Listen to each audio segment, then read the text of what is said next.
sprung forth in the 1800s, or not thousands of years ago or millions of years ago. How are there psychs on the whole track? Because if there weren't psychs? No, well, because now the latest, these are the evil people. These are the evil beings, actually. These are the evil beings. And they've been around, like you hear about Xenu and all that shit. Xenu was a psych. You got it? So he wasn't a practicing psychiatrist. No, he was practicing Xenuism. You got it? Gotcha. Now they're called psychs. So you better beware. I remember one time I visited. Right? Fuck me. One time I visited the Celebrity Center, and it just walked in late at night and looked around and said, well, what goes on in here? Right. And they woke up the projectionist to show me the orientation. Oh, nice. I had my own private screening that night. And they had some poor Sea Org kid, maybe 15, 16 years old, babysitting me in the theater. Right. Well, you're not allowed to watch the movie alone. Right.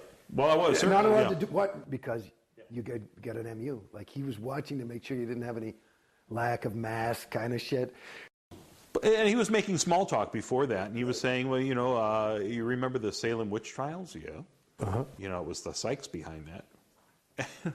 Well, I don't think there were psychiatrists back then. And he went, oh, no, not the psychs. I mean the pharmaceutical companies. Oh, dear goodness. No, not quite.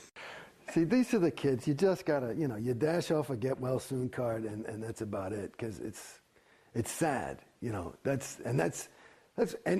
is the interesting thing. And it goes back to to answer further the question of what did you perceive?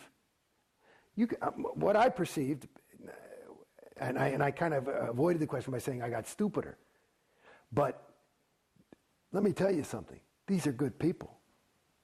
These are some of the best people you can meet. These are people who really want to help. They're willing to give up their entire life and their own personal ambition to help others. That's a pretty rare, and generally you would say, it's a pretty decent person. That's the thing. And I would say I'm not a bad person. If I saw me walking around there, I'd say, okay, he's okay. But when you say you got stupider, how do you think that happened? Well, in my opinion, again, and I'm only out of Scientology about a year or so, less than a year, officially. But in my opinion, what I've gathered as I wake up. It's a funny thing in Scientology, you feel as though you're waking up to the truth, the reality, or what really is. But what you're doing is waking up to the reality of Scientology, which is that, not the reality, which is the agreed upon universe of what is. And basically, in my opinion,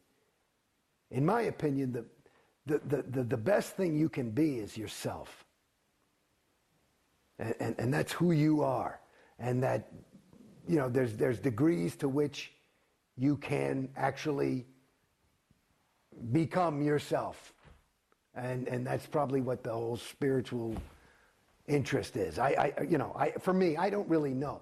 But what Scientology, the trick of it is, it makes you feel as though you're sold that you're actually becoming yourself. But what you're actually becoming is, my name's Jason Beghe. I was becoming Jason Beghe, the Scientologist, rather than just, not even Jason Beghe, but me.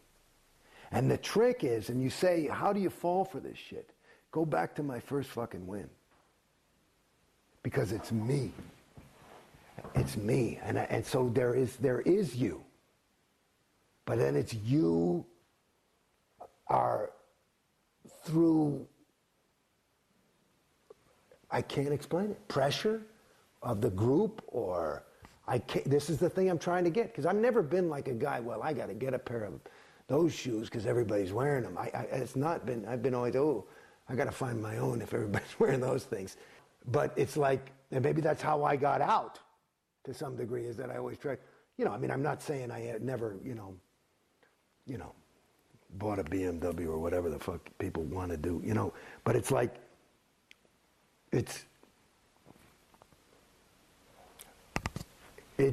to me, it gives you a way of thinking that,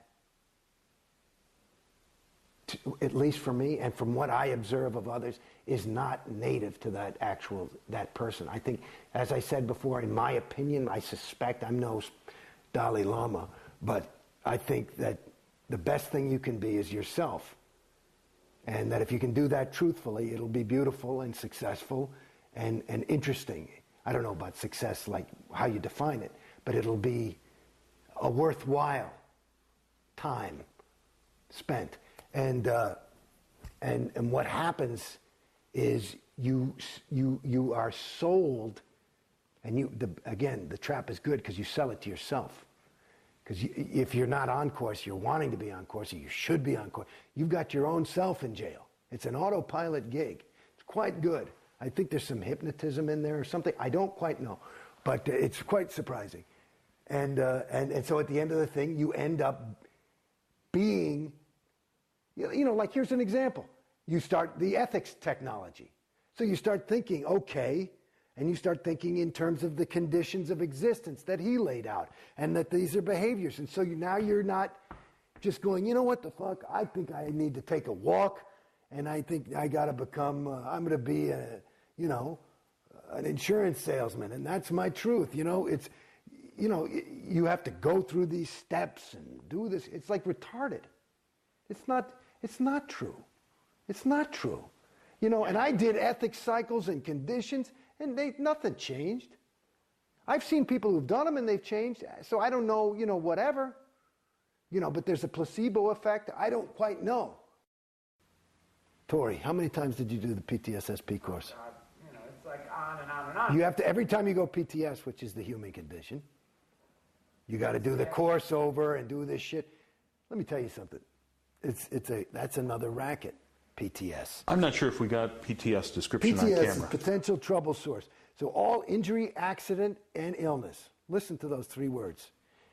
All injury, accident, illness. Is all because of PTS. Everything negative that happens is because of PTS, which means you are a P potential T trouble S source.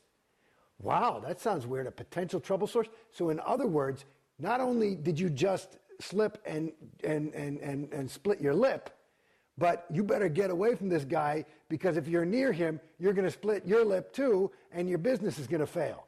He's a potential trouble source. So you got to take him out. It's like he's got, it's like you don't come to school with the flu. This is like the spiritual flu. So it's like heavy shit. And now there's only one reason that you are a potential trouble source. One reason is that you're connected to an SP, which is a suppressive person. Now this is the 2.5% of awful people like Tori who are fucking it up for the rest of us, good people. And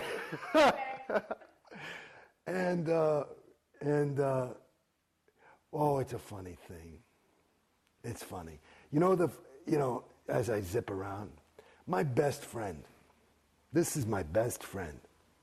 I mean, like, this is a guy that I was, in 9th grade, I met this guy. And like, I saw this guy, came to my school in 9th grade, and I saw this guy, and I was a gregarious kind of kid, and he was new. And I saw him, and I said, you know something? You and I are going to be friends. I think that's the first thing I ever said to him. And I was right. And he's a big famous actor now. And an amazing guy, David Duchovny. And